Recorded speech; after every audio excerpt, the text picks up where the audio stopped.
और इसके बाद सुखदेव जी ने परम भागवत परीक्षित जी को ध्यान का प्रकार बताया महाराज। ध्यान कैसे लगेगा? जब तक आसन सिद्ध नहीं होगा ध्यान नहीं लग पाएगा महाराज। बैठने में जब दिक्कत होगी तो ध्यान एकाग्रचित हो ही नहीं पाएगा। ध्यान का प्रकार बताया और मन का संबंध श्वास से है, तो प्राणायाम करने के लिए बताया कि आप प्राणायाम करो। प्राणायामो परमम बलम। प्राणायाम करने से आयु भी बढ़ती है हमारे। संध्या वंदन जो लोग करते हैं सुबह सुबह, दोपहर में और संध्या के समय 3 काल संध्या की जाती है, तो उसमें श्वसा को रोक करके रखते हैं।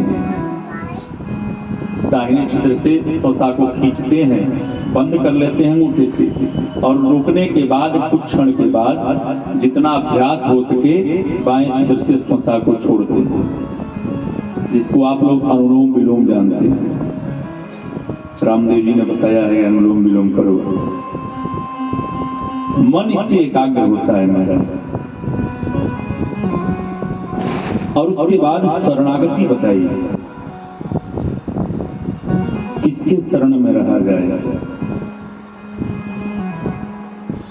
बहुत ध्यान से समझने की बात है। शरणागति कभी भी अपने से निर्बल व्यक्ति की नहीं करनी चाहिए। अपना से जो कमजोर हो उससे यदि उसकी शरण में आप रहते हैं तो आपके प्राणों की रक्षा वो नहीं कर पाएगा।